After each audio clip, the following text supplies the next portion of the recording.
Capítulo 101. 1 de enero de 1941. Alemania Peenemunde. La isla de Usedom, la segunda isla más grande de Alemania después de la isla de Rügen, es llamada la Isla del Sol y es un destino de vacaciones popular para muchas personas. En 1937, los nazis establecieron un centro de investigación del ejército en Peenemunde, situado en el extremo occidental de la isla de Usedom, para probar diversas armas.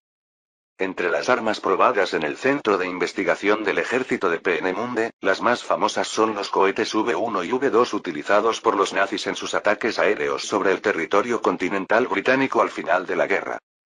El cohete V1, abreviatura de Vergeltungswaffe 1, se considera el primer misil de crucero moderno y el primer misil de crucero propulsado por chorro del mundo, y el primer misil balístico del mundo. El Retaliatory Weapon 2, V2, es el sucesor de los numerosos misiles balísticos que aparecieron después de la guerra. Es famoso por haber tenido una influencia significativa en el desarrollo. Sin embargo, Hitler no mostró interés en estas armas de cohetes y no brindó mucho apoyo a la investigación de armas de cohetes porque tenía prisa por producir tanques y aviones de combate. Sin embargo, Werner von Braun y Walter Dornberger, fanáticos de los cohetes que vivían de los cohetes y morían de los cohetes, continuaron sus investigaciones a pesar de la indiferencia de Hitler y finalmente lograron hacerle cambiar de opinión. El problema es que fue al final de la guerra, cuando la derrota de Alemania era segura. Era demasiado tarde para cambiar la situación con el despliegue de las V1 y V2, y Alemania acabó perdiendo la guerra. Sin embargo, prometía apoyo ilimitado al laboratorio de cohetes del ejército, donde Dornberger había sido director desde 1934. El apoyo tiene un único precio. Pase lo que pase, no te detengas y continúa con tu investigación. Eso es todo. El personal de la Fuerza Aérea, incluidos Göring y Richthofen, estuvieron de acuerdo unánimemente con mi decisión, pero Schacht, que era responsable de la economía, se opuso, diciendo que el coste de una investigación tan absurda era demasiado alto. De todos modos, apoyé activamente su investigación, y Braun y Dornberger, quienes recibieron el impulso, pudieron concentrarse en su investigación con tranquilidad. Como resultado de invertir una gran cantidad de dinero en el desarrollo de cohetes, V1 y V2 pudieron aparecer en el mundo antes que en la historia. 3, 2, 1, lanzamiento. Cuando se presionó el botón, los observadores observaron con admiración cómo el misil V2 se elevaba hacia el cielo, emitiendo ruido y llamas al mismo tiempo. El experimento fue un éxito. Tanto V1 como V2 se lanzaron con éxito y su velocidad y trayectoria también son estables. Los funcionarios del centro de investigación, que estaban de pie con caras ansiosas, silbaron y se felicitaron cuando la ceremonia de demostración terminó con éxito. Mire esto, señor ministro. No le dije que no fuera un derroche de dinero. Bueno. Schacht, que se había levantado de un salto y había dicho que era un desperdicio de presupuesto cuando escuchó que aumentaría significativamente el apoyo al Instituto de Investigación de Cohetes, se encogió de hombros como si estuviera avergonzado cuando el experimento terminó con éxito, contrariamente a sus expectativas. Pero nadie sabe todavía qué eficacia tendrá en la práctica. Y teniendo en cuenta el coste que implica, no creo que me haya equivocado. Otra vez obstinados. Ahorrar dinero es importante, pero necesitamos armas de ese tipo para proteger a Alemania. Si hubiéramos descuidado el desarrollo de armas porque queríamos dinero, el país que firmó el documento de rendición habría sido Alemania, no Francia. Creo que el poder militar de Alemania es suficientemente fuerte incluso sin esas armas. Sí, sí. Ganaste. ¿Cómo es que no quieres decir ni una sola palabra? Buen trabajo. Después de todo, sabía que, si fueras tú, definitivamente podría hacerlo. Ha sido un momento muy difícil. Todo esto es posible gracias al pleno apoyo de su excelencia el presidente. Después de estrecharle la mano a Dornberger, me acerqué al joven científico que se encontraba a su lado. Este hombre era Werner von Braun, el padre de la cohetería. He oído hablar de sus logros. ¿Cuál cree que fue el mayor aporte a la investigación? Es un genio que nace cada 100 años. Eso es demasiado elogio, señor presidente. En comparación con los logros de su excelencia el presidente, ¿cómo se atreve alguien como yo? Este hombre es humilde. Eres digno de estar orgulloso de ti. Mira la obra maestra que has creado. Eso no es algo que puedas hacer simplemente invirtiendo un montón de dinero en ello.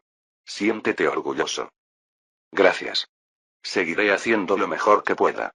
Después de saludar a Klaus Riedel y Helmut Trupp, que participaron en el desarrollo del cohete V2, se reunió con los ingenieros de Fiesler, que desarrollaron el cohete V1, y elogió su arduo trabajo. Para conmemorar la ocasión, creo que deberíamos celebrar una cena de empresa. La V2 podría desplegarse en el norte de Francia como preparación para la guerra con Gran Bretaña. Y la V1, en la historia, los nazis usaron la V1 para atacar a Inglaterra, pero yo era algo escéptico sobre atacar a Inglaterra con la V1. El V1 fue diseñado para atacar a Gran Bretaña, pero el daño que realmente le causó no fue tan grande. A diferencia del V2, que era difícil para los británicos ya que no podía ser interceptado, el V1 tenía una velocidad máxima de solo 640 km por hora, por lo que era fácil de ser interceptado por cañones antiaéreos y aviones de combate. Esto por sí solo fue un problema, pero la tasa de impacto fue muy baja. Este era un problema inevitable considerando la tecnología de ese momento, por lo que no logró infligir ningún daño real al Reino Unido. Esto no significa que no hubiera daños, pero considerando el dinero, la mano de obra y el tiempo invertidos en el desarrollo y la producción de la V1, fue una pérdida obvia.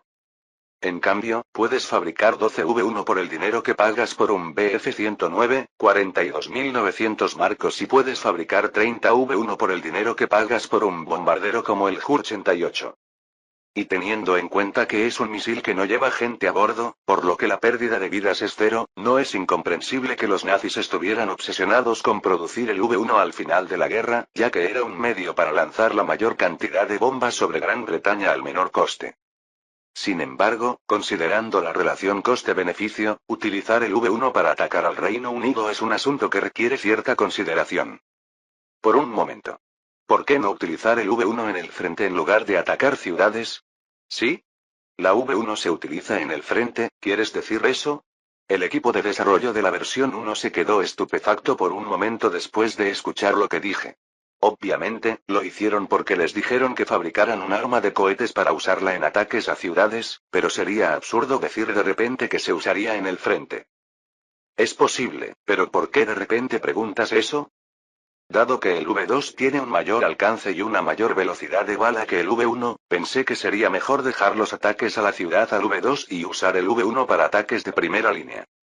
El V1 pesa 2.150 kilogramos, el peso de la ojiva es de 850 kilogramos. Dado que el tanque tipo 4H supera ligeramente las 25 toneladas, si se carga un V1 en lugar de un tanque 4 en un tren, se pueden transportar 12 tanques. El problema es que se necesita una base dedicada para lanzar el V1, pero es imposible instalar una base fija en un campo de batalla donde las líneas de batalla cambian en tiempo real.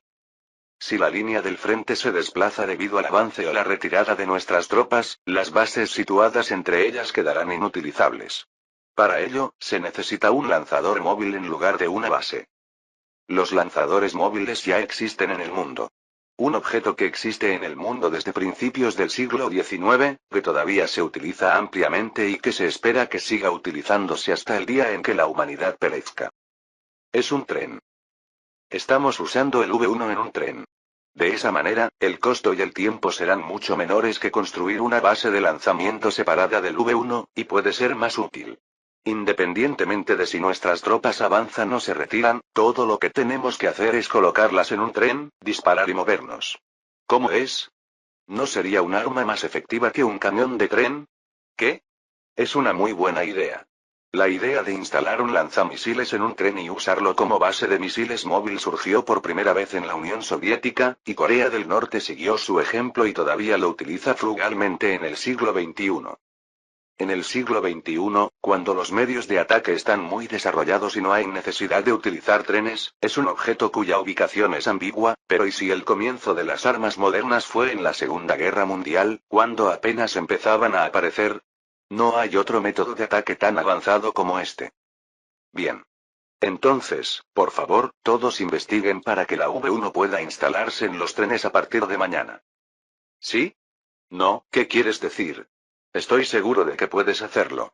Espero tener buenas noticias pronto.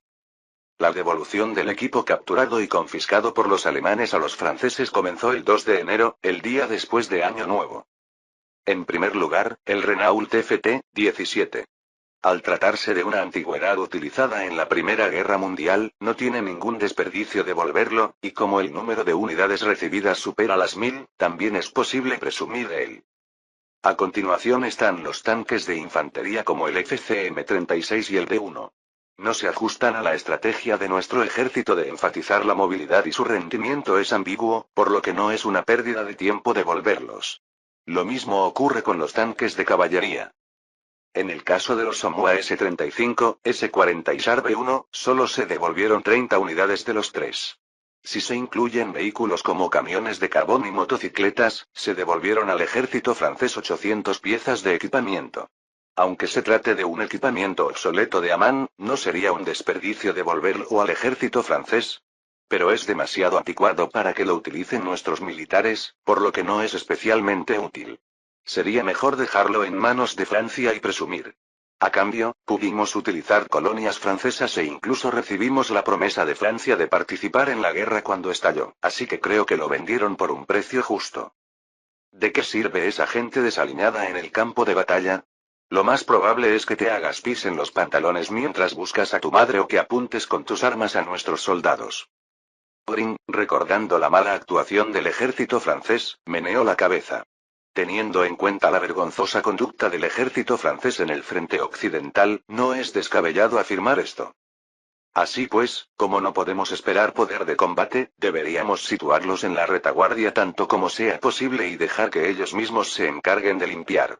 Y puesto que se podrán desplegar en primera línea tantas tropas como el número de tropas francesas estacionadas en la retaguardia, no es completamente inútil. La calidad de las tropas es importante, pero ¿no es también un factor importante el número de tropas? Es una afirmación justa, pero ¿alguna vez estaremos en una crisis tal que tengamos que prestar ayuda a los franceses? Fue un poco más tarde, pero hasta entonces nadie esperaba que las palabras de Goering se convirtieran en realidad. Incluso yo. En cualquier caso, 2 divisiones francesas armadas con material devuelto a Alemania fueron enviadas a Indochina. Últimamente, la presión de Japón sobre Indochina ha ido aumentando día a día, por lo que no sería sorprendente que estallara una guerra en cualquier momento. El gobernador general de Indochina se preparó para repatriar a sus ciudadanos que vivían en el área de Indochina al continente, mientras que también comenzaba a construir una línea de defensa a lo largo de la frontera entre Indochina y China. Japón protestó contra esto, pero Petain respondió con inacción. De los 300 Renault FT-17 que quedaban en Alemania, 260 fueron embarcados en trenes y enviados a China. Aunque no sirvieron para nada en Alemania, el Renault FT-17 tenía un valor extraordinario en China, que siempre padecía escasez de equipo pesado. Para el Ejército Nacional Revolucionario, que luchaba contra el poder blindado del ejército japonés, del que nunca se podría decir que fuera poderoso, los tanques, ya fueran nuevos u obsoletos, recién salidos de fábrica, eran valiosos en sí mismos. Por supuesto, incluso el Ejército Nacional Revolucionario rara vez utilizó el Renault FT-17 en su forma original, y lo utilizó quitándole la torreta e instalando el PaK-38 para convertirlo en un tanque tipo 50. Los tanques tipo 50, completados por ingenieros alemanes, fueron enviados al frente sin siquiera tener la oportunidad de pintarlos. Necesitamos fabricar al menos un tanque más del tipo 50 y desplegarlo en el frente. Solo así podremos salvar el continente. Así le dijo Chiang Kai-shek a su personal. Como el tanque tipo 50 era un camión antitanque autopropulsado en lugar de un tanque, era difícil operarlo como un tanque, pero era un producto ideal para el Ejército Nacional Revolucionario, que se dedicaba principalmente a la guerra defensiva. Todo lo que tenía que hacer era sentarme en un lugar razonablemente tranquilo y disparar cuando apareció un tanque japonés. Hubo casos en los que los tanques tipo 50, que prácticamente no tenían defensas, fueron colocados en la vanguardia de una ofensiva, para luego ser destruidos. Sin embargo, cuando Falkenhausen emitió instrucciones que prohibían el uso de los tanques tipo 50 solo en batallas defensivas y en batallas ofensivas, estos casos disminuyeron rápidamente. Japón pronto tuvo conocimiento de la existencia del tanque tipo 50, y cuando supo que se trataba de un arma fabricada con tecnología alemana, protestó ferozmente. Si todos los alemanes en China no son evacuados a su país de origen ahora mismo, Japón considerará cortar las relaciones diplomáticas con Alemania. ¡Qué alegría! Estos tipos han perdido la cobardía. ¿Crees que cederemos ante amenazas tan triviales? Iba a darle a Ribbentrop, quien entregó el mensaje de Dirksen en Tokio, las instrucciones habituales de ignorarlo. Pero antes de que pudiera dar instrucciones, Ribbentrop habló primero. Pero señor presidente, todavía hay gente nuestra en Japón que no ha sido evacuada completamente. Por su seguridad, creo que debemos actuar con un poco más de cautela. Eso también. Entonces dígale a Dirksen esto. Los ingenieros alemanes que se encuentran actualmente en China no fueron a China bajo órdenes del gobierno alemán, sino que fueron contratados por el gobierno del Kuomintang, por lo que no se puede interferir arbitrariamente con ellos. Se dice que incluso si fuera posible emitir una orden de retirada, sería difícil utilizar la fuerza coercitiva. ¿Creerán eso los japoneses? ¿Y si no lo creo? Bueno, de todos modos, la ruptura ya terminó. Si van a romper los lazos con nosotros primero, por mí está bien. Significa una cosa menos que hacer. ¿No existe la posibilidad de que Japón tome más medidas que romper las relaciones diplomáticas? No puedo decir que sea muy improbable, pero la posibilidad es mínima. Especialmente en este momento. No tienen intención de ir a la guerra con nosotros. Saben que es imposible. Para que los bombarderos japoneses bombardearan Berlín, tendrían que cruzar el continente euroasiático o cruzar el Pacífico y el Atlántico hasta el Mar del Norte. El sentido común te hace pensar que eso sería posible. Y nosotros, Alemania, no tenemos colonias en el Pacífico. Incluso si quisieras atacar, no hay ningún objetivo al que atacar. Entonces, ¿cómo vas a hacer la guerra? Ribbentrop se convenció con mis palabras y se dio la vuelta. Después de abrir la puerta y salir, le habló. Señor presidente, tengo una pregunta para usted. ¿Algo? Si Japón declara la guerra a Alemania, ¿qué planea hacer entonces? En respuesta a la pregunta de Göring, Goebbels y Himmler también dirigieron silenciosamente su mirada hacia mí, como si sintieran curiosidad por mi respuesta. Si realmente se vuelven locos y declaran la guerra a Alemania, debemos luchar. Ellos empezaron la guerra allí primero, así que no podemos ignorarlos. Pero ¿no dijiste hace un momento que no tenías intención de ir a la guerra debido a la diferencia de distancia? Sí. Pero eso solo significaba que era imposible para el ejército japonés atacar a Alemania, no que era imposible para la Wehrmacht atacar a Japón. ¿Qué quieres decir con eso?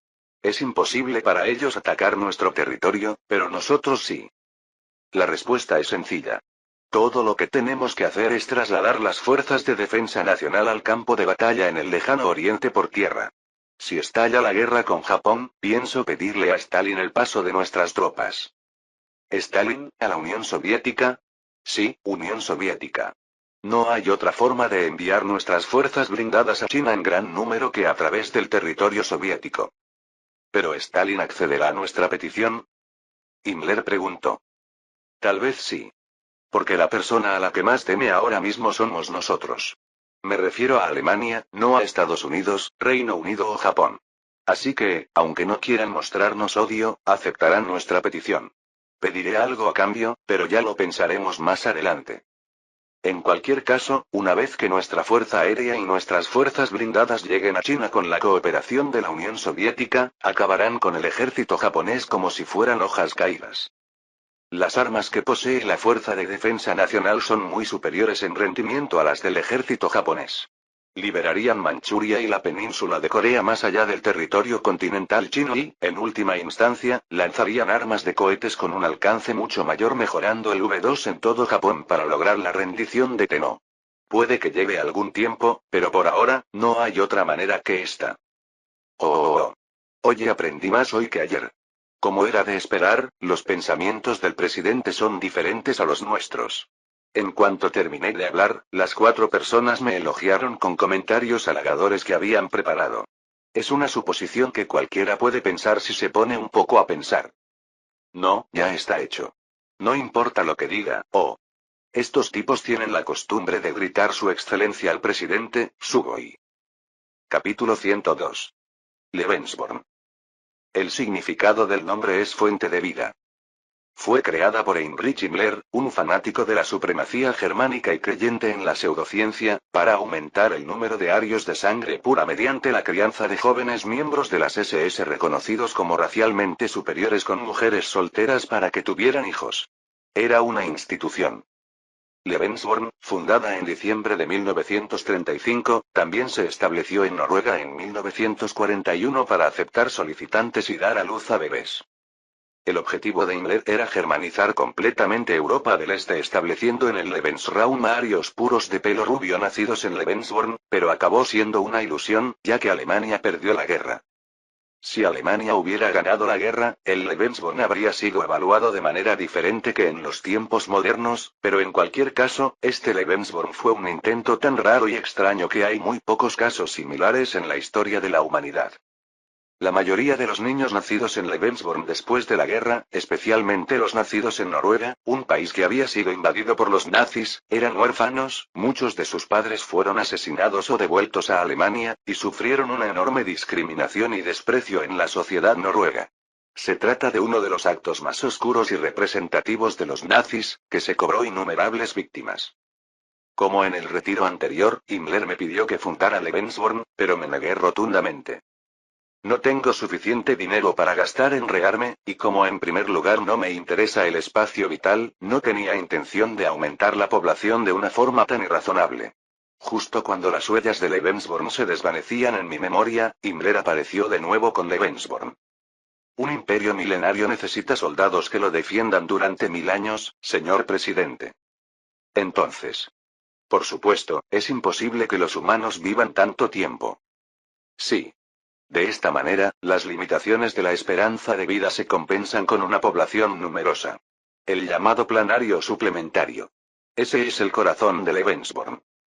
Al dar a luz a arios puros y racialmente perfectos, los niños se convertirán en soldados y agricultores que protegerán el imperio, y las niñas se convertirán en amas de casa y madres que darán a luz a futuros arios. Himmler, por favor, deja de hablar de pornografía de tercera categoría y piensa en políticas útiles. Hace unos días, cuando dijiste que enviarías una segunda expedición al Tíbet, diste permiso. ¿Ya no es suficiente? Señor presidente. El Tíbet es la cuna de los arios y se convertirá en la región más importante para Alemania en el futuro. ¿No quedó su excelencia el presidente satisfecho con los resultados obtenidos por el primer equipo de exploración, por lo que aprobó el envío del segundo equipo de exploración? He estado comiendo tanto kusari que ya he desarrollado tolerancia. Viendo que incluso me responde como nunca antes lo había hecho, creo que se ve muy bien. Ya me estoy mareando. ¡Ay, Dios, mi cabeza! En lugar de los orígenes del pueblo ario, que interesaban a Himmler, la expedición al Tíbet solo financió los gastos para construir relaciones amistosas con el Tíbet y llevar semillas tibetanas a Alemania para su uso en la investigación alimentaria. Este tipo, Himmler, parece haber incluso manipulado sus propios recuerdos, y cree que apruebo su extraña investigación. La intención era un poco extraña, pero el equipo de expedición de las SS logró obtener varias semillas y documentos antiguos con la ayuda de los tibetanos y regresar a Alemania justo antes de la invasión de Polonia. Ernst Schäfer, el ornitólogo que dirigió la expedición, fue ascendido a mayor de las SS y recibió la medalla de servicio en batalla.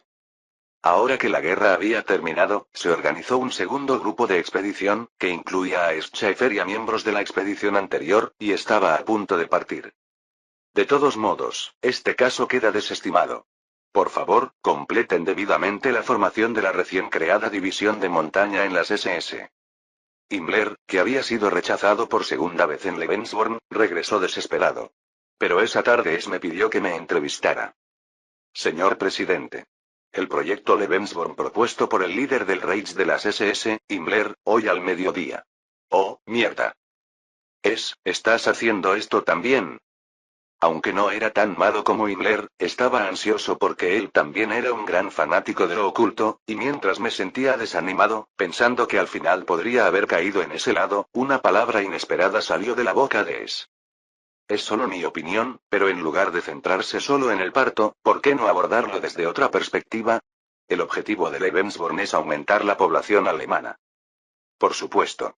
Entonces, ¿por qué no elaborar un plan para aumentar las tasas de natalidad en todo el país, en lugar de solo en la institución Lebensborn? ¿No sería eso más eficiente y más eficaz? Así es. ¿Tienes algo más en mente? Sí.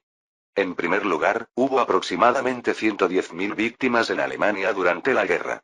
Hay informes de que el número de viudas de guerra resultantes fue de aproximadamente 10.000.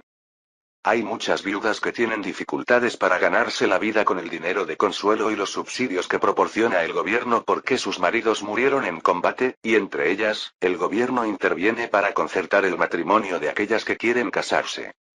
En este caso, las viudas que tienen dificultades para ganarse la vida debido a la muerte de su cónyuge no solo resuelven sus dificultades de subsistencia formando una nueva familia, sino que también provocan un cambio significativo en la tasa de natalidad y también ahorran dinero al erario público porque ya no es necesario dar subsidios a las viudas que se han vuelto a casar. Ustedes podrán hacerlo. ¿Cómo es eso? En otras palabras, el Estado asume el papel de una empresa de intermediación matrimonial. No está mal. En particular, es una idea mucho más normal en comparación con ideas como la fábrica de producción de bebés de Himmler. Eso suena plausible. Eres mucho mejor que Himmler. Es genial. Gracias, señor presidente. Como dijo si el gobierno interviene y media en el matrimonio de las viudas, será beneficioso para todas las viudas que tienen problemas para ganarse la vida, porque no tendrán problemas para ganarse la vida y los hombres que no pueden casarse por diversas razones podrán casarse. Al mismo tiempo, los subsidios pagados a las viudas se reducen naturalmente, lo que permite ahorrar dinero. Al día siguiente, transmití la idea de esas Charles, Goer y Keitel, y los tres respondieron positivamente. En primer lugar, esto es mucho más normal y constructivo que la idea de la fábrica de bebés de Himmler, por lo que es natural. Pero la mano de obra y el coste necesarios para la instalación deben ser considerables. No sé lo de la mano de obra, pero ¿de dónde piensan conseguir el dinero? ¿Por qué no sustituirlo por el importe de los subsidios que se pagan a las viudas? Aunque el coste sea mayor, el objetivo de aumentar la población de Alemania se puede alcanzar, por lo que no creo que sea una política deficitaria. Como dijo Schatz, puede ser difícil asegurar toda la mano de obra y los costos necesarios para organizar un matrimonio simplemente ahorrando en los subsidios que deben pagarse a las viudas. Pero no costaría en realidad menos de lo que gastaron los nazis para mantener el Lebensborn. El efecto será más seguro que el Lebensborn real. De este modo, el proyecto Lebensborn, concebido por Himmler, se transformó en un plan de intermediación matrimonial organizado directamente por el gobierno y llevado a cabo. Himmler estaba disgustado cuando su Lebensborn planeado se desarrolló en una dirección completamente diferente a la que había planeado, pero no tuvo más remedio que permanecer en silencio porque no podía encontrar ningún fallo en el plan actual. En el primer mes del proyecto Lebensborn, 730 viudas conocieron pretendientes y 2 meses después, 400 de ellas recibieron informes positivos. Esperaba que, aunque se inscribieran solo 200 personas, el rendimiento sería superior a la media, pero la cifra fue exactamente el doble. Aunque no fue un gran logro, fue un logro alentador a su manera. Por primera vez en mucho tiempo, tenía algo que hacer y, después de haber sido expulsado por los generales y no haber tenido la oportunidad de dejar una huella, se dedicó con entusiasmo a su trabajo en Lebensborn. En ese momento, propuso un plan que iba más allá de los simples acuerdos matrimoniales e incluso apoyaba a los veteranos discapacitados. Schatz también dijo que no era una mala idea y que la evaluaría positivamente. Este es el informe del teniente general de las SS Meissner. Dámelo aquí.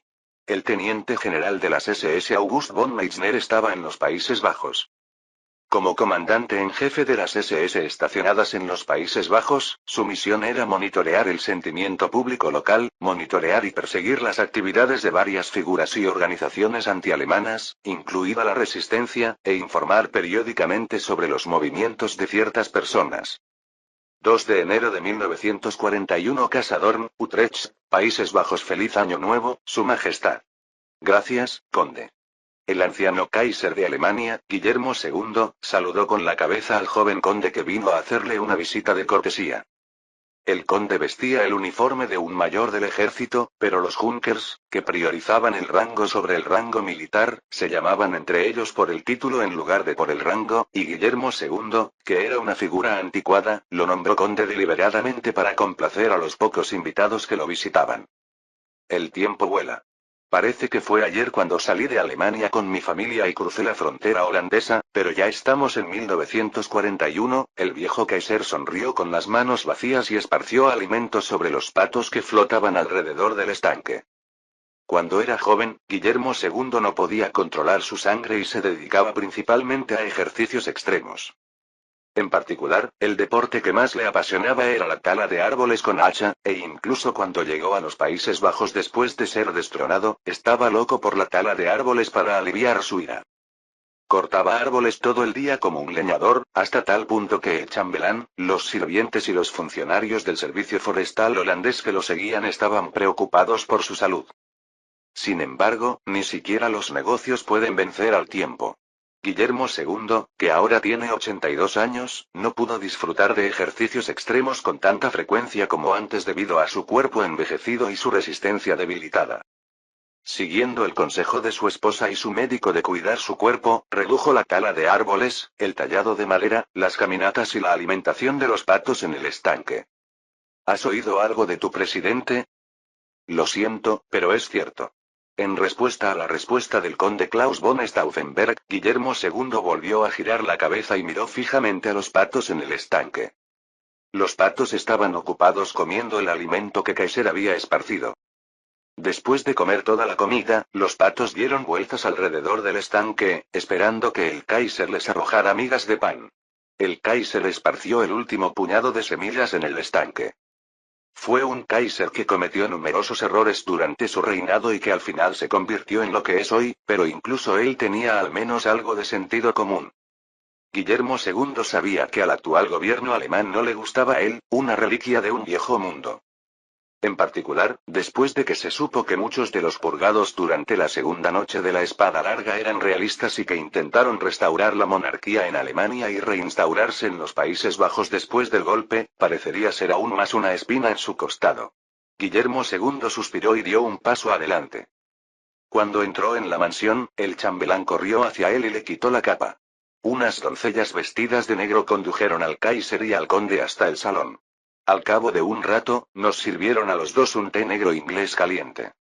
A Guillermo II le gustaba el té negro británico y lo bebía a menudo.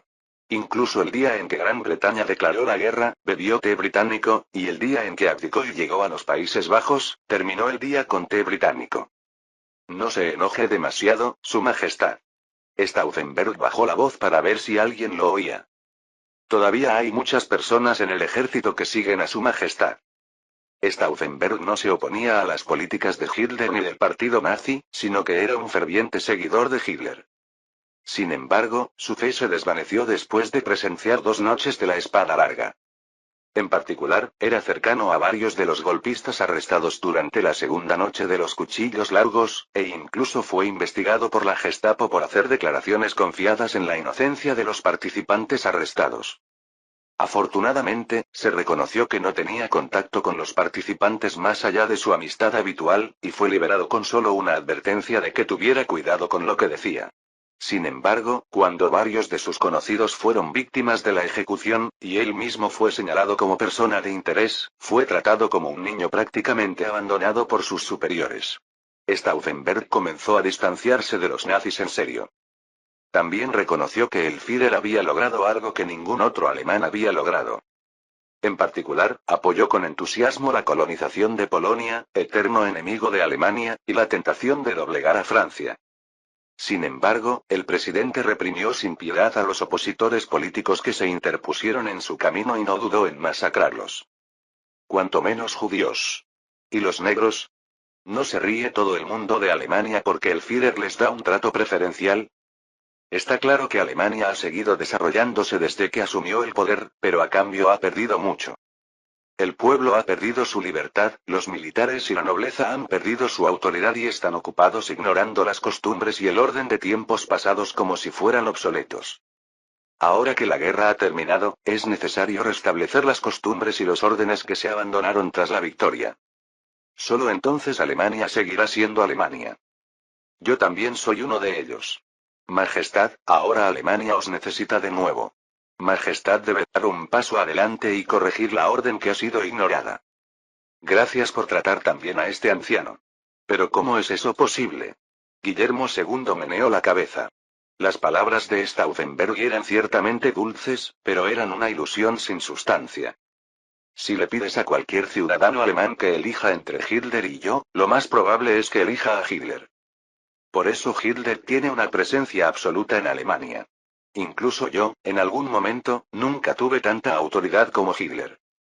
Así de absoluto es. Si lo derroco y vuelvo al poder, el pueblo me derribará de nuevo y pondrá a Hitler en el poder.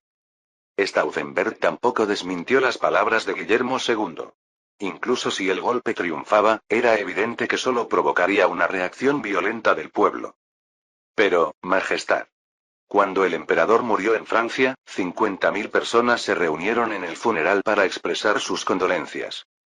Ciertamente es cierto que el pueblo es leal y apoya al presidente, pero por otro lado, hay muchos que apoyan a su majestad.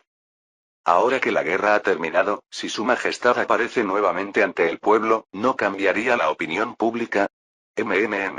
Si el presidente se da cuenta de que hay bastantes personas que apoyan a su majestad, no tendrá más remedio que considerar seriamente restaurar el imperio. Si Guillermo II reanuda activamente sus actividades, no solo podrá unir a los realistas dispersos en Alemania, sino también absorber a otros partidos políticos y a sus partidarios que no están satisfechos con las políticas del partido nazi. Teniendo en cuenta el simbolismo del Kaiser, ni siquiera Hitler sería capaz de hacer algo precipitado. Tal vez consiga ganarse a los monárquicos que quedan en el ejército o utilice la restauración del imperio como una carta para apaciguarlos. En otras palabras, no es del todo imposible que Alemania vuelva a ser una monarquía. Al menos Stauffenberg estaba seguro de ello. Alemania nunca cambiará si nos quedamos quietos como estamos ahora, Su Majestad. Para cambiar Alemania, Su Majestad primero debe presentarse en persona. Solo entonces el pueblo volverá a seguir a Su Majestad. Capítulo 103. 6 de enero de 1941. La nueva residencia del Führer en Berlín, Alemania. La conversación entre Stauffenberg y Guillermo II no terminó ahí y continuó. Aunque el Kaiser se mostró escéptico ante las palabras de Stauffenberg, estuvo de acuerdo en que debía tomar medidas si Alemania quería volver a ser una monarquía. Sin embargo, no dijo exactamente qué se debía hacer y rechazó el discurso a la nación propuesto por Stauffenberg, diciendo que mucha gente todavía no lo veía con buenos ojos. Entonces apareció su segunda esposa, Hermine, y su conversación terminó. Estos dos probablemente nunca soñaron que su conversación secreta llegaría a mis oídos. No sería poca cosa introducir un informante de la Gestapo entre los trabajadores y criadas que trabajaban en Dornhaus. No fue sorprendente, ya que era bien sabido que Guillermo II no podía abandonar su apego a la restauración de la monarquía, pero Stauffenberg estaba sorprendido. Tenía una vaga suposición de que él esperaría la restauración de la monarquía ya que era del Junker, pero no tenía idea de que llegaría a este nivel. Stauffenberg, que era muy cercano a los conspiradores durante el incidente de la segunda noche de los cuchillos largos, fue naturalmente señalado como objetivo de la investigación por la Gestapo y, para empeorar las cosas, fue investigado por decir que confiaba en la inocencia de sus colegas arrestados. El informe de la Gestapo sobre él pasó por Heinrich Himmler y terminó en mi escritorio. Aunque no dudó en ejecutar a los conspiradores debido al recuerdo de haber sido apuñalado por la espalda en la regresión anterior, fue difícil llegar a una conclusión respecto a Stauffenberg. El informe de la Gestapo también afirmó que no se encontraron pruebas de que estuviera involucrado en esta conspiración, e incluso en informes anteriores no se sabía si participó en el golpe o no. Se sabe que fue un ferviente partidario de Hitler y del partido nazi hasta la noche de los cristales rotos, pero se volvió antinazi debido a las atrocidades de los nazis.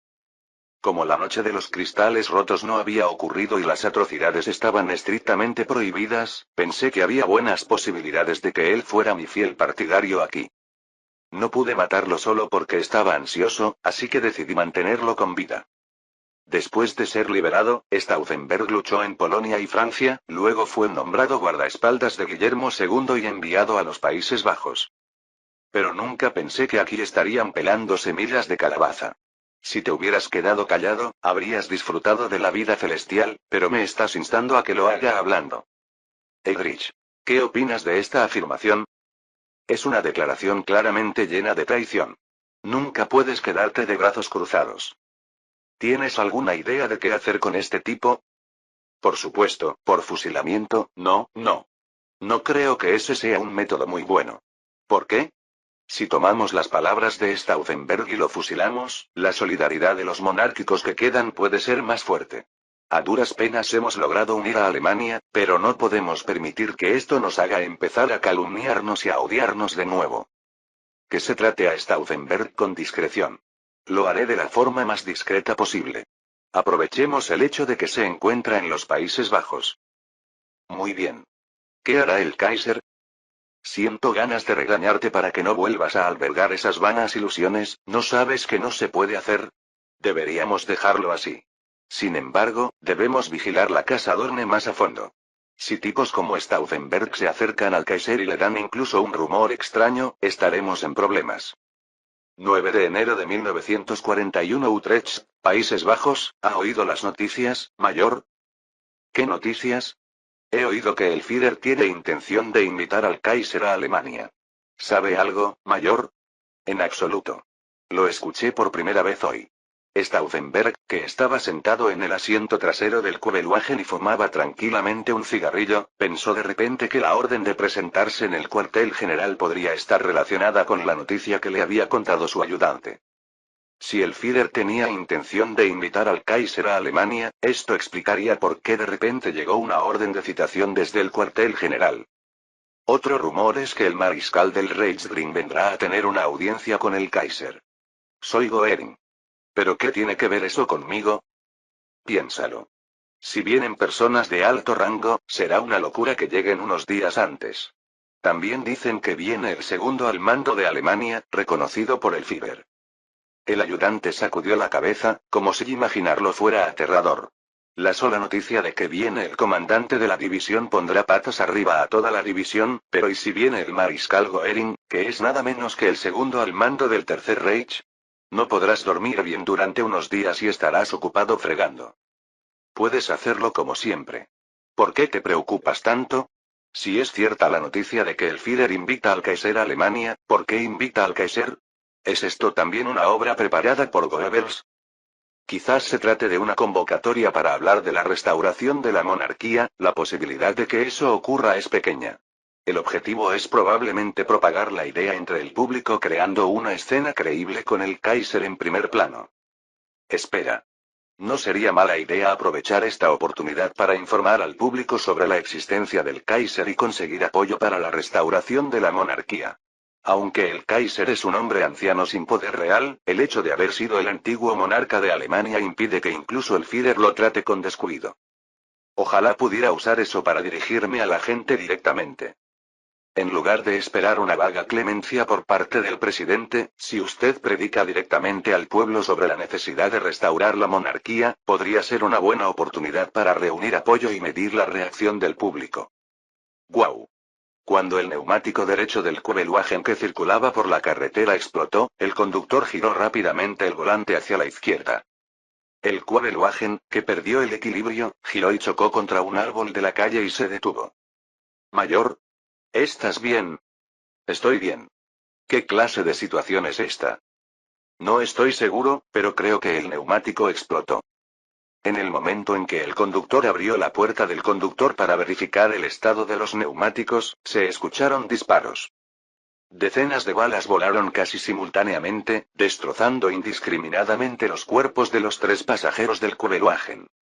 El conductor y el ayudante del sheriff murieron en el lugar, pero Stauffenberg no murió. Aunque todo su cuerpo estaba perforado y la sangre fluía como una fuente, todavía estaba vivo. Sin embargo, estaba claro que estaba destinado a morir poco después, ya que no murió inmediatamente. Stauffenberg se quedó mirando fijamente y sin expresión alguna como su uniforme gris verdoso se volvía rojo por la sangre que fluía de los agujeros en su cuerpo. ¿Qué carajo? Cada vez que escupía una palabra, escupía sangre roja oscura por la boca. A medida que me daban escalofríos, mi visión se fue volviendo borrosa. Stauffenberg intentaba con todas sus fuerzas soportar el sueño que lo invadía, pero por más que lo intentaba, sus párpados seguían cerrándose. Antes de perder por completo el conocimiento, vio a un grupo de hombres armados saliendo de entre los arbustos que había junto a la carretera. Los asaltantes que se acercaron al Kübelwagen se quedaron sorprendidos al ver a Stauffenberg, que todavía estaba inconsciente. Al poco rato, el pistolero, presuntamente el líder del grupo, sacó una pistola de su bolsillo. Adiós, camarada. Las palabras del pistolero eran, sin duda, alemanas. En su desvanecimiento, Stauffenberg recordaba claramente una cosa. Que las personas que lo mataron eran alemanes como él. Pero nunca pudo entender por qué lo mataban, a un miembro de su propia raza. Cuando sonó el disparo, la cabeza de Stauffenberg cayó hacia atrás. Tras completar su misión, los pistoleros desaparecieron entre los arbustos. 11 de enero de 1941 Casa Braun, Múnich, Alemania. La muerte de Stauffenberg fue anunciada aparentemente como la muerte de un miembro de la resistencia holandesa. Los agentes del SD liderados por Naujoques mostraron meticulosidad al utilizar la ametralladora ligera Madsen y la pistola FNM 1910 utilizadas por el ejército holandés para un camuflaje completo. En cualquier caso, la policía militar de la Wehrmacht que llegó al lugar pronto informó de la muerte de Stauffenberg al comando de la guarnición de los Países Bajos y asumió que fue obra de la resistencia holandesa. Aproveché esta oportunidad para reemplazar a todos los guardias de Dornhaus con las Waffen-SS, temiendo que la resistencia holandesa pudiera intentar secuestrar o asesinar al Kaiser Guillermo II. Mussert también envió una compañía adicional de tropas holandesas para proteger estrechamente el área cerca de Dornhaus. No sé si el viejo Kaiser se habría dado cuenta de quién estaba detrás de este asesinato. Pero aunque se diera cuenta, no había nada que pudiera hacer. Dijo. ¿Qué puede hacer un anciano en una habitación de atrás sin ningún poder real? Más bien, esperaba aprovechar esta oportunidad para transmitir mi intención de no soñar siquiera con tonterías como la restauración del imperio. Si te quedas quieto no te tocaré, así que no te quejes de querer ser emperador otra vez. Porque odio a la gente que abiertamente intenta poner una cucharada en la mesa de los demás. Este país ya no necesita más realeza. ¿No es así, Dr. Goebbels? Esa es una afirmación válida, señor presidente. Los mayores enemigos de Alemania son aquellos que no tienen capacidad ni voluntad, que solo confían en su sangre natural y viven en la incredulidad. ¿Qué le parece, entonces, aprovechar esta oportunidad para purgar a todos los monárquicos que quedan en Alemania? Todo va bien, pero vuelve a ocurrir. ¿Por qué no hay término medio? Si lo hago, solo conseguiré que el público tenga la impresión de que tengo miedo de los monárquicos. Aunque sean monárquicos, hay muchos que me son leales, así que no puedo echarlos a todos por la borda. De manera representativa, también se conoce a Erich Raeder y Karl Knitz como figuras que apoyaron a la monarquía. Sin embargo, estos dos son leales a mí independientemente de sus inclinaciones políticas personales, y como lo hicieron en regresiones anteriores, probablemente mantendrán la misma postura hasta su muerte. Si elimino a estas personas porque son monárquicos, ¿quién me será leal? Probablemente piense que primero debe romperse la cabeza antes de que lo purguen a él también.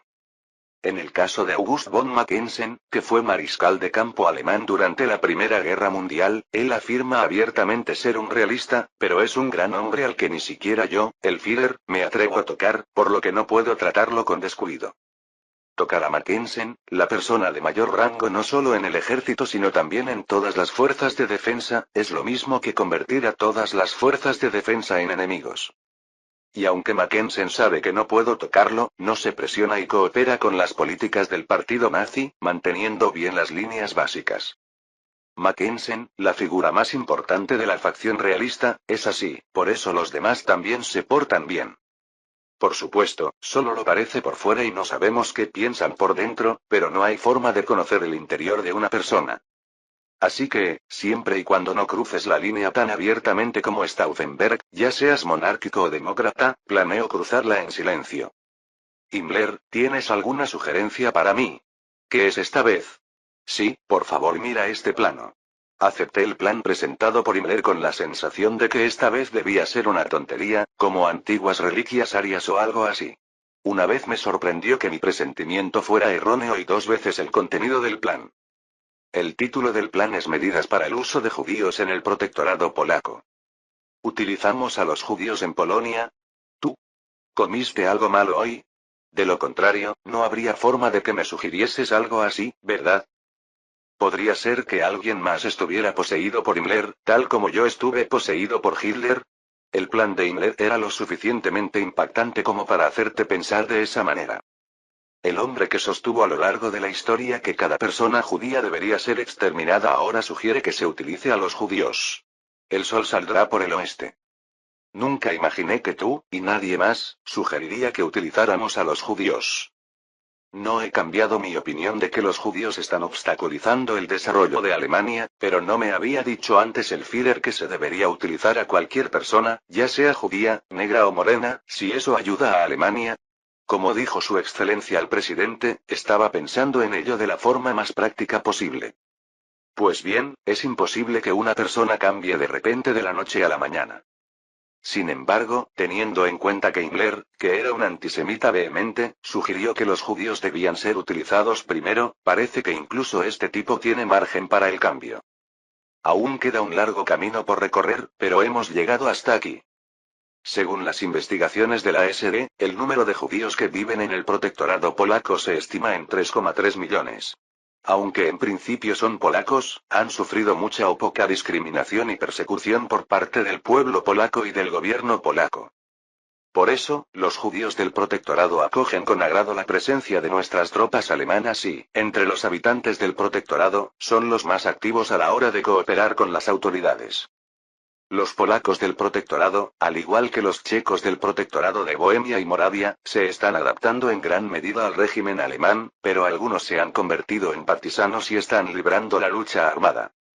Por supuesto, los estamos eliminando a fondo y cada día avanzamos, pero aún sentimos pena por cada soldado. Por eso, entrenamos y armamos a judíos amigos de Alemania y hacemos que sometan a los partisanos. Oye, estás intentando que los polacos luchen entre ellos. Para nosotros es bueno porque podemos salvar nuestras tropas y, al hacer que los polacos y los judíos del protectorado luchen entre sí, podemos debilitar el poder de los partisanos, así matamos dos pájaros de un tiro. No está mal.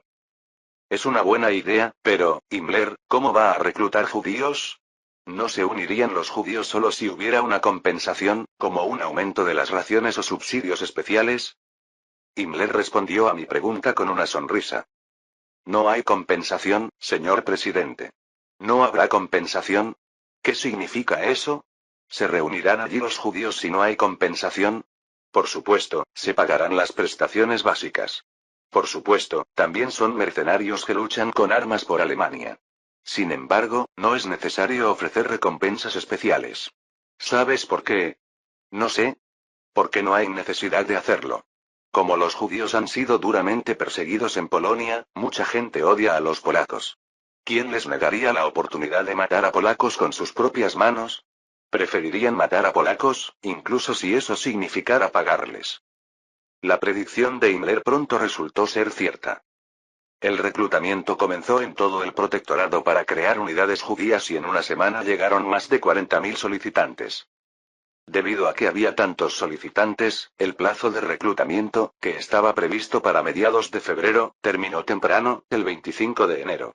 El número de judíos reunidos antes de la fecha límite de reclutamiento fue de 72.000. Teniendo en cuenta que el número de personas reclutadas fue de 6.000, se trata de una cifra significativa. El odio y la ira de los judíos hacia los polacos eran inimaginables.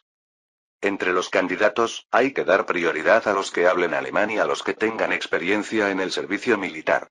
Así podremos rellenar el jardín. ¿Cómo se llamará la unidad judía? ¿Es realmente necesario tomar una gran decisión? Llamémosla simplemente Sonderkommando, Unidad de Servicio Especial. Comando Especial. El nombre que se daba a los internos de Auschwitz que eran responsables de conducir a sus compatriotas a las cámaras de gas y enterrar los cuerpos renació como el nombre de la unidad especial judía que se ocuparía de los partisanos polacos. Capítulo 104. 26 de febrero de 1941 Protectorado polaco cerca de Lublin. Aunque el invierno casi había terminado, el bosque todavía estaba cubierto de nieve que había caído durante la noche. Podía escuchar claramente el sonido de las ramas de los árboles cayendo debido al peso de la nieve, rompiéndose porque no podían soportar el peso. El sargento Józef Gerinsky encendió un cigarrillo juno alemán. El humo difuso del cigarrillo se encontró con el viento frío y se dispersó en el aire. Originalmente, Józef, como muchos otros judíos, no se dio cuenta de que era particularmente judío. Se consideraba polaco como todo el mundo y era una persona corriente que amaba el país en el que había nacido. Pero la gente del entorno de Józef no pensaba lo mismo. Desde muy joven, Józef fue condenado al ostracismo por sus compañeros de clase simplemente porque era judío. En la escuela, durante el recreo, los estudiantes de su clase acudían en masa a su asiento, lo colmaban de burlas y desprecio, y disfrutaban tirándole basura mientras pasaba por los pasillos. Después de graduarse de la escuela e ingresar a la sociedad, el desprecio y el acoso disminuyeron, pero los fundamentos no cambiaron mucho. Por ser judío, a menudo lo rechazaban en las entrevistas de trabajo, e incluso en los trabajos que lograba conseguir, a menudo lo discriminaban por ser judío. Para empeorar las cosas, su primera novia lo traicionó y lo engañó con otro hombre. Cuando Yosef se enteró de esto y lo interrogó, su novia inventó una excusa, diciendo que era porque sus padres estaban en contra de que ella saliera con él, que era judío. Solo entonces Joseph, que fue abandonado por su amante, se dio cuenta de que no era un polaco como los demás, sino un judío repugnante. Después de darse cuenta de que era judío, Polonia ya no era su patria y comenzó a envidiar a Alemania, el país vecino. La discriminación contra los judíos estaba muy extendida en Alemania, pero después de que Hitler llegó al poder, la tendencia a discriminar a los judíos desapareció gradualmente. No se os debe discriminar solo por ser judíos. Todos somos alemanes. Así lo dijo Hitler en su discurso a la nación. Después de que su discurso fuera transmitido a todo el país, el antisemitismo desapareció gradualmente de Alemania. Esto no significa que la discriminación haya desaparecido por completo, pero a diferencia de Polonia, Alemania mostró la voluntad y el esfuerzo del gobierno para eliminar directamente la discriminación. Joseph envidiaba a Alemania y estudiaba alemán diligentemente con la intención de ir a vivir allí algún día. Con la caída de Polonia, los estudios de alemán de Joseph finalmente dieron sus frutos. Joseph, que hablaba alemán tan libremente como cualquier alemán, fue clasificado como un hombre de alta clase y pudo conseguir un trabajo como intérprete para las SS e incluso disfrutó de un poder del que normalmente no podría disfrutar. Sus vecinos, que lo despreciaban en secreto, comenzaron a rondar a su alrededor para impresionarlo. Pero Yosef no se conformó con eso y se unió al Sonderkommando para vengarse de Polonia, que lo había despreciado. Joseph no quería perder la oportunidad de matar a los patriotas polacos con sus propias manos. Cuando pasé todas las pruebas y el entrenamiento para seleccionar a los miembros del Sonderkommando y me convertí oficialmente en miembro del Sonderkommando, me emocioné tanto que casi lloré. El momento que tanto había soñado finalmente había llegado. Por favor, préstame un poco de fuego también. Cuando el superior de Joseph, el sargento Jakov Shukov, se acercó a él, Joseph sacó una caja de cerillas. Al igual que Joseph, Yakov sufrió mucha discriminación por ser judío, pero terminó poniéndose del lado de Alemania. Aquí lo tienes. Gracias. ¿Sabes qué? Yakov le habló a Yosef, que fumaba un cigarrillo tranquilamente, como si se le hubiera ocurrido algo. ¿Qué quieres decir? El problema es que el Führer Hitler odia realmente los cigarrillos. Lo sé. He oído que ni siquiera permiten que la gente fume cerca de ellos, ya era ampliamente conocido que el Führer alemán Adolf Hitler era un acérrimo antitabaco. Hitler no prohibió los cigarrillos en sí, pero argumentó que dañaban la salud y enfermaban el cuerpo humano, y promulgó varias leyes para prohibir fumar en tranvías, autobuses, trenes y subterráneos, y prohibió estrictamente que las mujeres embarazadas fumaran. En caso de incumplimiento se imponía una fuerte multa de 60 marcos alemanes.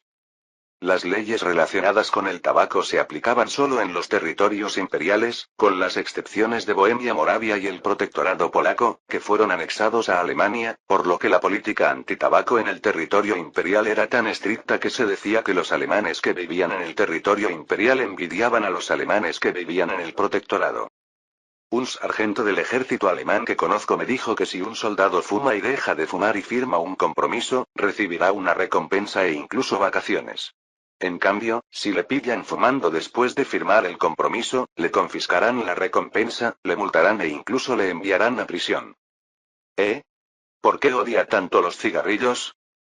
Dicen que lo odian porque es malo para la salud. ¿Qué tienen de malo los cigarrillos que desinfectan la boca? Cuando arrojé la colilla a la nieve se levantó una fina línea de humo. Yosef, que miraba fijamente el cigarrillo que se apagaba lentamente enterrado en sus ojos, escupió flema y apagó el cigarrillo por completo. La unidad especial judía, Sonderkommando, era una unidad compuesta únicamente por judíos o polacos mestizos con sangre judía. El 60% de los miembros de la unidad habían servido anteriormente en el ejército polaco y, hasta hace unos meses, muchos de ellos estaban presos en campos de prisioneros de guerra. La Segunda República Polaca era un país multiétnico con una mezcla de minorías étnicas como ucranianos, bielorrusos, lituanos, judíos y alemanes, además de los polacos, y a los polacos no les gustaba el hecho de que su patria fuera un país multiétnico. Naturalmente, las minorías étnicas sufrieron grandes y pequeñas discriminaciones y persecuciones durante la Segunda República, y entre ellas, las personas que sufrieron más discriminación fueron los ucranianos y los judíos. Cuando estalló la Segunda Guerra Mundial, muchos ucranianos fueron transferidos a la jurisdicción soviética, pero los judíos permanecieron en Polonia, que se había convertido en un protectorado. Esto se debió al cálculo de que sería más fácil vivir bajo el gobierno de Hitler, que rechazaba el antisemitismo y pedía igualdad para todas las razas, pero esto pronto resultó ser cierto. Las autoridades alemanas que ocuparon Polonia trataron a los judíos por igual, sin discriminar a los polacos de sangre pura. Además, los militares y funcionarios judíos alemanes también dieron sutilmente más comodidades a sus compañeros judíos y les permitieron usar libremente instalaciones públicas que de otra manera no estaban disponibles o estaban mal vistas únicamente porque eran judíos. Por esta razón, algunas organizaciones judías dicen que es más fácil para los judíos vivir bajo el protectorado ahora que durante la Segunda República. Los polacos, a quienes al principio no les gustaban mucho los judíos, se quejaron de que estos disfrutaban de las comodidades del ejército alemán invasor, y la grieta entre ambos pueblos se profundizó día a día. Alemania aprovechó hábilmente el conflicto entre los dos pueblos con la intención de facilitar el gobierno polaco. Se creó una unidad especial judía encargada de eliminar a los partisanos polacos. Los judíos, que tenían malos sentimientos hacia los polacos de sangre pura debido a la discriminación y la persecución, no rehuían ninguna buena oportunidad para matar polacos con sus propias manos. La ira hacia los polacos llevó a los judíos a dirigirse al centro de reclutamiento y, en un instante, el número de reclutas superó la cuota varias veces y el reclutamiento terminó antes de tiempo. El ejército alemán proporcionó al Sonderkommando uniformes confeccionados modificando uniformes militares polacos y les hizo usar brazaletes especialmente diseñados para identificar a los enemigos. Los partisanos llamaban a los miembros del Sonderkommando, que llevaban un brazalete blanco con una estrella azul de 6 puntas en el brazo derecho, un término despectivo para los judíos, un montón de cerdos. Josef había oído por qué los partisanos se llamaban a sí mismos harapos. La estrella de 6 puntas en el brazalete blanco parece un sello en cerdo o algo así. Bueno, entonces intenta ser perseguido por esos bastardos. Habrá soldados que ya han pasado por el combate y también habrá amigos para quienes esta es su primera vez. Los enemigos a los que nos enfrentaremos hoy son de pequeña escala, así que no os preocupéis demasiado. Antes del despliegue, el comandante de la compañía reunió a los miembros de la compañía y les dio una breve instrucción. A diferencia de los soldados del Sonderkommando, que vestían uniformes militares modificados a partir de uniformes militares polacos, todos los oficiales vestían uniformes alemanes de la Wehrmacht. Todos eran judíos y esta decisión se tomó con el cálculo de que sería más fácil obtener la obediencia de los miembros de la compañía si también eran judíos. Había muchos oficiales que no estaban contentos de ser transferidos al Sonderkommando, que estaba formado por polacos inferiores solo porque eran judíos, pero al comandante de la compañía de Josef no parecía importarle ser transferido al Sonderkommando. Trataba a los miembros de su unidad por igual, como a compañeros soldados, y los miembros de la compañía también eran leales a su comandante de compañía. Vamos, muchachos, es hora de cazar. Vamos a correr salvajemente. Cuando comenzó la operación, las tropas del Sonderkommando se dividieron en escuadrones y se dirigieron hacia el bosque, que se creía que era el bastión partisano. Josef, sosteniendo un rifle WZ-98, que podría decirse que es la versión polaca del rifle GU-98 de fabricación alemana, dio un cauteloso paso hacia adelante. No tenía idea de dónde podrían estar las trampas que habían colocado los partisanos. No quería terminar en el hospital después de quedar atrapado en una trampa explosiva y que me volaran la pierna antes de dispararle al partisano. Incluso si eso significaba morir, quería matar al menos a un partisano. Todos paran. Cuando el líder del escuadrón, el sargento Yakov, levantó la mano cerrada, todos los miembros del escuadrón se detuvieron. ¿Descubriremos algo? Valentín, Mayors. Vosotros dos girad a la derecha y avanzad. El resto esperará en su posición actual. Los dos soldados designados por Yakov caminaron en silencio pero con cautela. Valentín, que avanzaba unos 50 metros, de repente se elevó en el aire con una explosión de alcohol. Había pisado una mina terrestre colocada por los partisanos. Casi en el mismo momento en que Valentín se elevó en el aire, una bala salió disparada y atravesó a Mayots entre los ojos. Los dos hombres, que estaban designados como vanguardia porque estaban a la cabeza del escuadrón, murieron instantáneamente sin siquiera poder gritar. El enemigo. Al suelo. Joseph se arrojó inmediatamente al suelo. La espesa nieve que había caído absorbió el impacto y apenas sintió dolor. La nieve mojó mi uniforme, pero fue mucho mejor que ser alcanzado por una bala. Empieza a disparar. Entre los abedules se veían claramente objetos negros. Convencido de que los objetos negros eran partisanos, Joseph respiró profundamente y apuntó al enemigo. Puntería. Y fuego. ¡Bang! Cuando apreté el gatillo, sentí una fuerte vibración y saltaron chispas de la boca del cañón. Joseph vio que el objeto al que apuntaba caía hacia atrás. Mató al partisano. Por fin. Sintió que el corazón le latía con fuerza. Estaba tan feliz que se olvidó de tirar del cerrojo y se quedó quieto, pero recobró el sentido cuando escuchó la orden de Jacob de avanzar. Adelante. Todos despierten. Corran. A diferencia de los partisanos, que solo tenían fusiles, el escuadrón de Yakov tenía metralletas e incluso ametralladoras. Los miembros del Sonderkommando, que superaron a los partisanos con potencia de fuego, se levantaron siguiendo las instrucciones de Jacob. Bajo el fuego de apoyo de las ametralladoras ligeras Lewis, los miembros del Sonderkommando cargaron hacia las trincheras partisanas. Joseph también corrió con sus compañeros sin siquiera tener tiempo de sacudirse la nieve de su uniforme. Debido a la nieve, le resultaba difícil acelerar. Cada vez que caminaba 10 metros, hacía una pequeña pausa escondiéndose detrás de un árbol o tumbándose en el suelo. Antes de darme cuenta, Joseph se había instalado cerca de la trinchera enemiga. Un miembro del grupo que avanzaba hacia adelante fue alcanzado por una bala disparada a corta distancia por un partisano y cayó al suelo. El sargento Yakov sacó rápidamente el seguro de la granada y la arrojó. ¡Ah! Cuando explotó la granada, un par de partisanos cayeron hacia atrás. El otro perdió el brazo y gritó. El sargento Yakov no desaprovechó la oportunidad. A la carga. Mátenlos a todos. Los miembros que saltaron a la trinchera lucharon contra los partisanos. Yakov también saltó rápidamente a la trinchera. En ese momento, vio a los partisanos luchando en el suelo frente a él. Estaba a punto de apuñalar con su bayoneta a un miembro del Sonderkommando en el cuello. Sin dudarlo, Joseph blandió su pala de campaña y golpeó al partisano en la cabeza. Luego golpearon al partisano sin piedad con una pala de campo hasta que su cuerpo quedó rígido. ¡Zas, zas! Cuando finalmente recuperé el conocimiento, el rostro del partisano había quedado destrozado hasta el punto de ser irreconocible. Otros miembros también habían eliminado a un gran número de partisanos. Uno de los miembros parecía haber perdido los estribos y apuñalaba repetidamente con una bayoneta al partisano ya muerto. Seguimos adelante de nuevo. Coge tu equipo. Siguiendo las instrucciones de Yakov, la tripulación recogió sus armas y salió de la trinchera. Se oían disparos y gritos por todas partes, como si otros escuadrones también hubieran empezado a luchar. Joseph también se unió a las filas después de limpiarse con los ojos la sangre y el líquido cerebral que le habían salpicado la cara.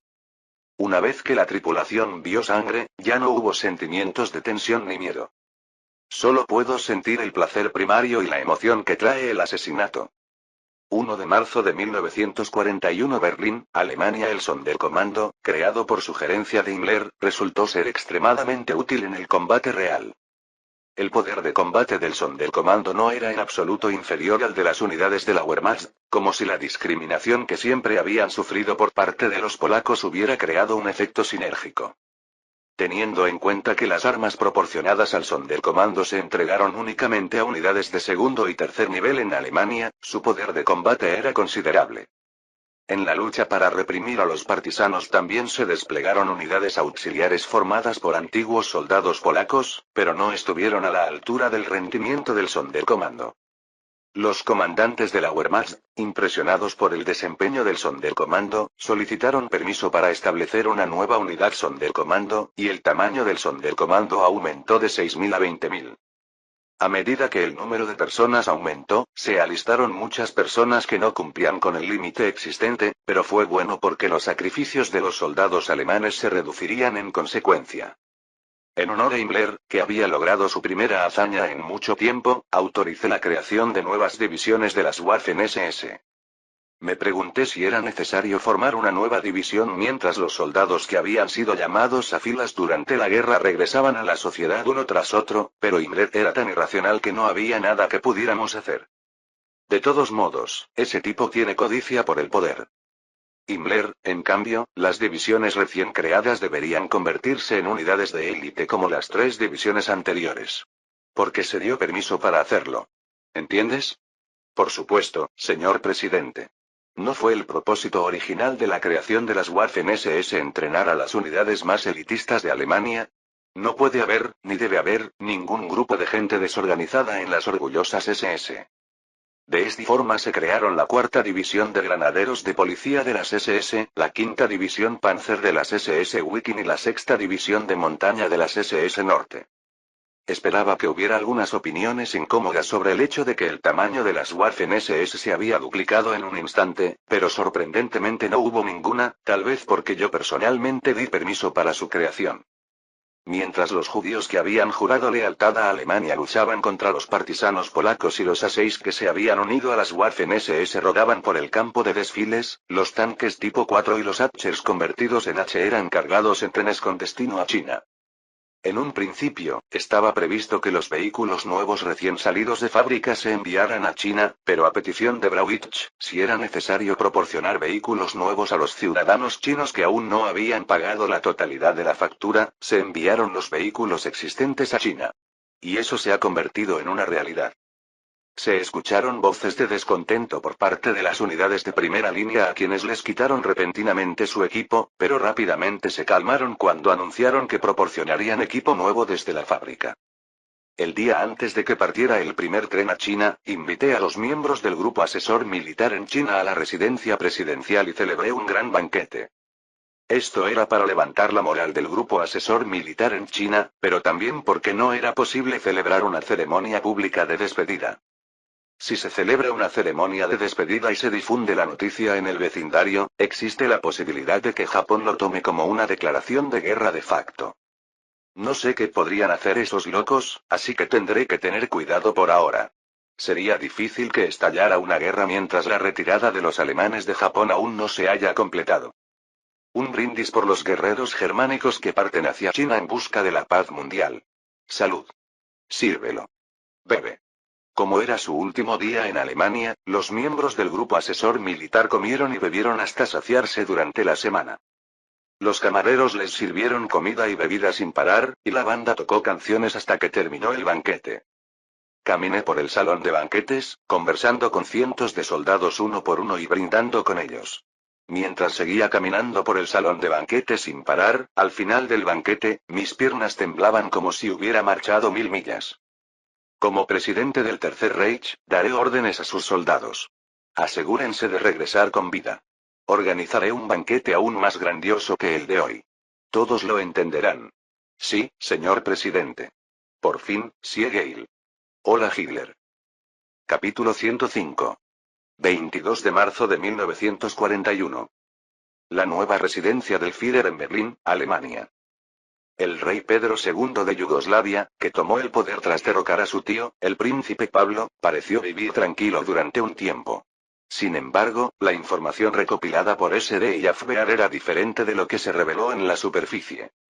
El ejército yugoslavo se está concentrando en la frontera con Albania. ¿Qué quiere decir esto? Reunir tropas cerca de la frontera de un país sin ningún motivo legítimo no es más que planificar una guerra. Creí que finalmente habíamos llegado a Europa sin disparos, pero en el otro lado se están preparando para la guerra nuevamente. Egerich respondió mientras yo entrecerraba los ojos.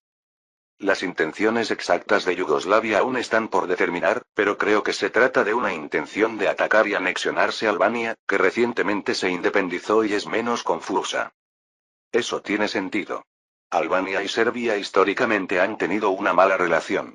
Sin embargo, ha pasado tanto tiempo desde que Italia nos deshonró que nos estamos preparando para la guerra de nuevo. ¿Acaso estos tipos no tienen capacidad de aprendizaje? ¿No empezaron una guerra metiéndose con el Imperio Austrohúngaro, que estaba paralizado durante la Primera Guerra Mundial? Los serbios, en su origen, son un pueblo que no entiende de temas y solo sabe de lucha. En realidad, ya lo había presentido antes.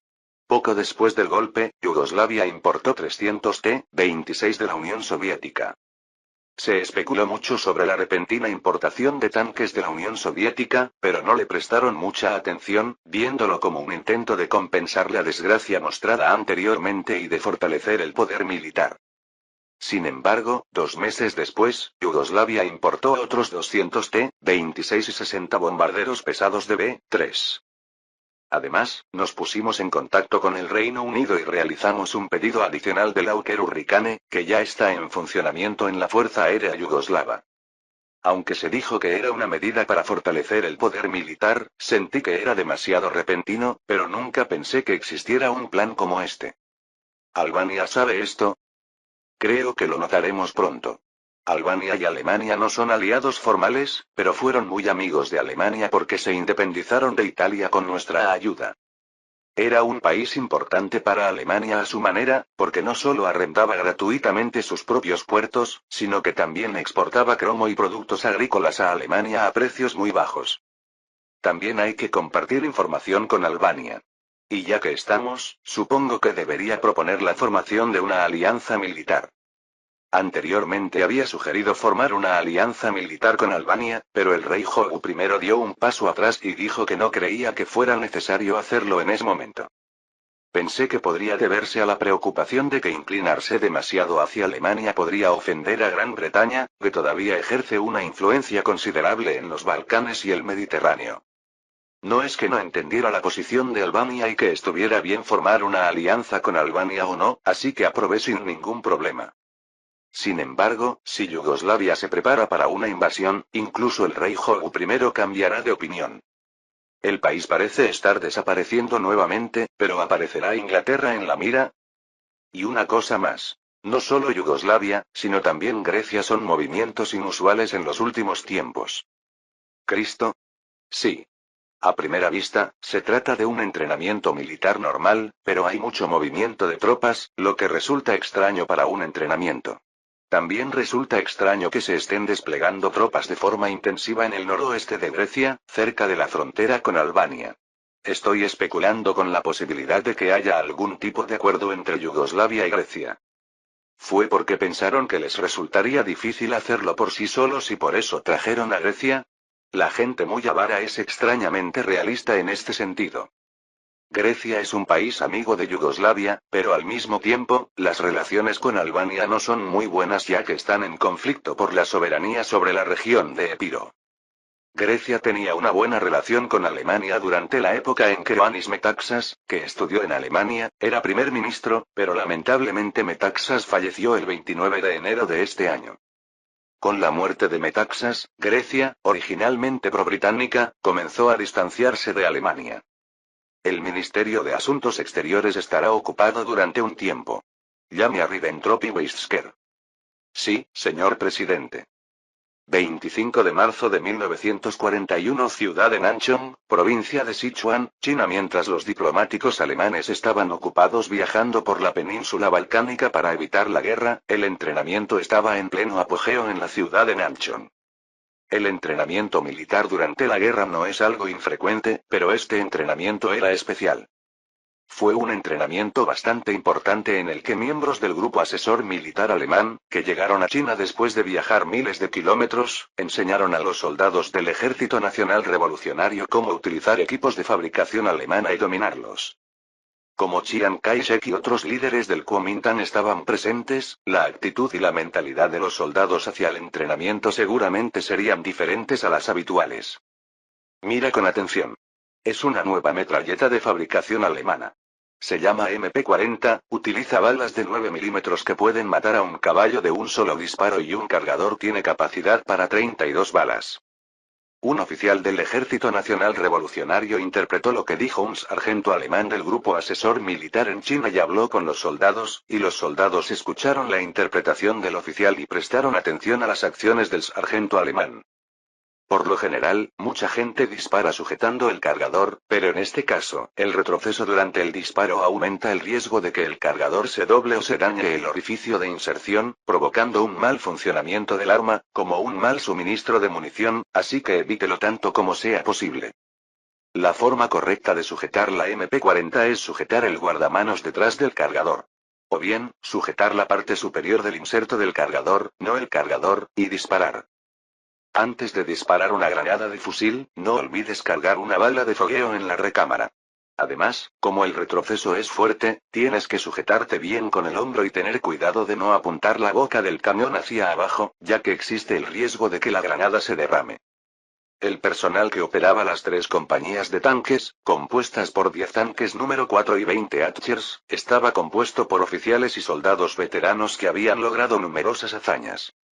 Para el Ejército Nacional Revolucionario, que consideraba incluso al tanque tipo 50, que en el mejor de los casos en Alemania habría sido considerado un arma de tercera categoría, una fuerza valiosa, los tanques y cañones autopropulsados de fabricación alemana eran el equipamiento más importante que no podía ser reemplazado por nada más. Debido a que las personas que operarían tan valioso equipo eran consideradas la élite dentro del Ejército Nacional Revolucionario, se les entregaron uniformes especialmente diseñados, a diferencia de los soldados de tanques existentes. Las tripulaciones de los tanques, que vestían uniformes negros que imitaban los uniformes de las tripulaciones de tanques alemanas, operaban el tanque bajo las instrucciones de sus instructores alemanes y movían la torreta y el cañón principal para apuntar al objetivo. Las tripulaciones de los tanques prestaban mucha atención a cada proyectil, ya que la cantidad de munición que se puede utilizar en combate real disminuye tanto como la cantidad de munición utilizada en el entrenamiento. Aunque la munición se suministraba desde Alemania a través de la Unión Soviética, el proceso llevaba mucho tiempo y la cantidad era limitada, por lo que la única forma de hacerlo era conservar la munición lo máximo posible por el momento. Objetivo a las 9 en punto. Distancia 600, tipo de bala granada. El conductor avanza 50 metros y asume la posición de protección, mientras el operador de munición termina de cargar. Está bien.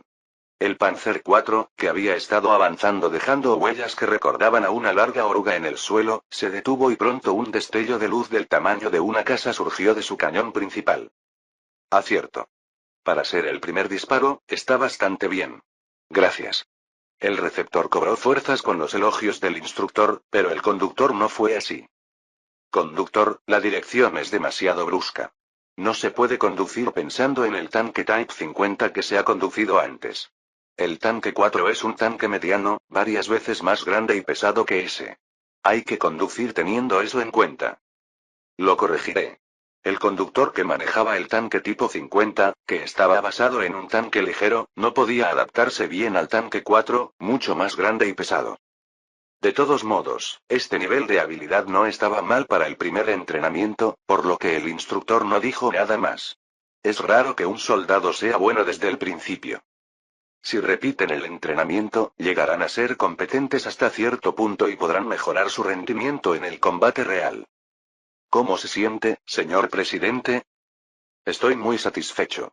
¿Cuánto tiempo he esperado para que llegara este día? Chiang Kai-shek respondió a la pregunta de Falkenhausen con una brillante sonrisa. Cuando vi a los soldados armados con equipo de fabricación alemana y recibiendo entrenamiento bajo instructores alemanes, naturalmente mi corazón se llenó de alegría. Aunque se trata de una medida absurdamente pequeña para expulsar al ejército japonés, que cuenta con 1 millón de hombres, si es posible armar al Ejército Nacional Revolucionario importando a China una gran cantidad de armas y equipos de fabricación alemana mediante negociaciones adicionales con Alemania, será absolutamente imposible expulsar al ejército japonés de las llanuras centrales. Probablemente no. Entonces, Mariscal, ¿cuándo cree que será posible utilizarlos en combate real? Tendremos que esperar hasta junio como máximo para dominar completamente el uso del equipo. Chiang Kai-shek frunció el ceño ante la respuesta de Falkenhausen. ¿Junio? ¿No te parece que es demasiado tiempo? Todos los que reciben entrenamiento ahora no son nuevos reclutas, sino veteranos que han estado luchando en el frente durante al menos 3 años. Por supuesto, si les pedimos que lo desplieguen de inmediato, no sería imposible desplegarlo el mes próximo. Sin embargo, dado que es una pieza de equipo valiosa, ¿no sería mejor entrenarla a fondo antes de usarla para evitar errores? Si se los envía apresuradamente a la batalla sin el manejo adecuado del equipo y son destruidos o capturados por el enemigo, solo será bueno para Japón. Falkenhausen, que había sido ascendido a mariscal en China por orden del presidente hacía una semana, era una de las pocas personas en China que podía rechazar las órdenes de Chiang Kai-shek o expresar opiniones opuestas. Cuando él refutó con calma, Chiang Kai-shek no pudo refutar más y miró hacia otro lado. Chiang Kai-shek, avergonzado, pasó a otro tema.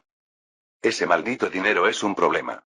Si tuviera suficiente dinero, habría pedido armas para armar a todo el Ejército Nacional Revolucionario de Alemania, pero todo lo que tuve que hacer fue comprar unas pocas docenas. La reputación de popularización que una vez dominó el mundo es una tontería.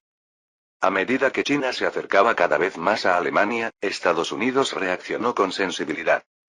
Cuando China importó armas de Alemania e invitó a un gran número de asesores militares, Estados Unidos pospuso el pago del préstamo que había planeado otorgar a China, lo que provocó que este país experimentara grandes dificultades para importar materiales. Afortunadamente, las negociaciones con Estados Unidos avanzaban sin problemas, pero cuando Chiang Kai-shek escuchó del embajador en Estados Unidos que la Casa Blanca estaba siguiendo de cerca la amistad de China con Alemania, no pudo evitar estallar en ira. Esos tramposos yanquis dicen que no pueden permitir que China importe armas de Alemania mientras venden abiertamente petróleo a Japón. ¿Existe tal disparate? Sin embargo, Chiang Kai-shek, que siempre se encontraba en una posición decepcionante, hizo todo lo posible para reprimir su ira e impresionar a los Estados Unidos. Hace unos días, llamó al embajador de Estados Unidos y se quejó de que la ayuda norteamericana era absolutamente necesaria para derrotar a Japón. Al mismo tiempo, era necesario dar una explicación, no solo una explicación a Alemania, de que solo estaban cooperando en la cuestión japonesa. Chiang Kai-shek, para quien lo más importante era expulsar a Japón de China, confiaba en que soportaría cualquier humillación con tal de lograr la victoria. No se preocupen demasiado. No importa cuánto tiempo lleve, China definitivamente ganará contra Japón. Entonces el mundo verá a China desde una perspectiva diferente a la de antes. Gracias, mariscal. El rey Pedro II, de 18 años, estaba preocupado. Fue bueno que siguiera el consejo de sus colaboradores más cercanos de derrocar a su tío y tomar el poder que le pertenecía. Sin embargo, tras haber probado la victoria a temprana edad, esperaba obtener éxitos sucesivos. Los ayudantes del rey y los militares también abanicaron al joven rey y deambularon en busca de nuevas presas, y entonces apareció a la vista Albania, un país vecino. Albania, que acababa de independizarse de Italia y aún no había resuelto todo su caos social, era un objetivo muy atractivo. Si hay un problema, es el propio ejército yugoslavo. Pedro II, que conoció el nivel militar de su país debido a todos los actos vergonzosos cometidos en la guerra con Italia, intentó fortalecer su poderío militar importando tanques ligeros T-26 y bombarderos pesados de B-3 de la Unión Soviética. Si se planea ir a la guerra, ¿no es urgente primero capacitar a los soldados para luchar? Pero Alemania, que era más perspicaz, dejó de olerlo. Alemania había estado presionando a Yugoslavia a través de canales informales para que hiciera una declaración que garantizara la independencia de Albania. Aunque no hubo ninguna palabra sobre qué hacer si Yugoslavia invadía Albania, fue esencialmente una declaración de que nunca se quedarían de brazos cruzados e ignorarían una invasión de Albania. ¿Debería rendirse aquí sin más? Pero si lo hace, Yugoslavia nunca volverá a tener la oportunidad de ampliar su territorio. Como el caos en Albania aún no se había resuelto, esta era la única oportunidad que tenía Yugoslavia de expandir su territorio. La razón por la que Alemania está frenando la invasión de Albania se debe probablemente a los intereses que tiene en Albania. Así lo afirmó Dusan Simovic, estrecho colaborador de Pedro II y actual primer ministro de Yugoslavia. Albania alquila gratuitamente sus puertos a Alemania y exporta a este país productos agrícolas y minerales a precios bajos. Por eso, Alemania frena el proyecto, temiendo que, si Albania cae, se vulneren sus derechos. Pero si se les garantizan los derechos que tienen en Albania, ¿no se quedarán quietos? Así es, Majestad. Si le damos a Alemania algunos de los beneficios que desea, definitivamente hará la vista gorda. El comandante en jefe del ejército yugoslavo, Danilo Kalapatovic, también estuvo totalmente de acuerdo con Simovic. ¿Se rendirá a Alemania silenciosamente como dice la policía? Por supuesto, Su Majestad. Alemania está actualmente muy ocupada concentrándose en su economía. Un gran número de soldados que fueron reclutados durante la guerra están siendo licenciados y las divisiones están siendo disueltas. Llamarlos de nuevo y reorganizar las tropas no solo llevará mucho tiempo, sino que también causará un gran caos administrativo y económico. Pero las SS de Hitler crecieron en tamaño, esto es un asunto que solo afecta a las SS, por lo que no se puede aplicar a todo el mundo. Y las SS, que se dice que han aumentado de tamaño, solo cuentan con 6 divisiones. Y nuestro país es también un país poderoso con un ejército de 700.000 hombres, por lo que Alemania no se apresurará a atacarnos. Habiendo decidido ya ir a la guerra, comenzaron a ver la realidad que podían ver con sus propias interpretaciones, en lugar de simplemente verla como era. Como resultado de trabajar tan duro en el circuito de la felicidad, el cerebro encontró una sola respuesta. Incluso si estallara una guerra, Alemania no podría intervenir inmediatamente. En el mejor de los casos, solo sería una advertencia. Aunque Alemania duda en entrar en la guerra, este problema se puede resolver colaborando con Grecia para ocupar rápidamente Albania y darle a Alemania cierta influencia. Cuando la verdadera naturaleza de los serbios explotó, empujando a toda Europa a la guerra con sus ambiciones por una gran Serbia, nadie pudo detenerlos. Está bien. Solo creeré en los sutras. Sin duda ofreceré Albania a su majestad. Fin del capítulo 105.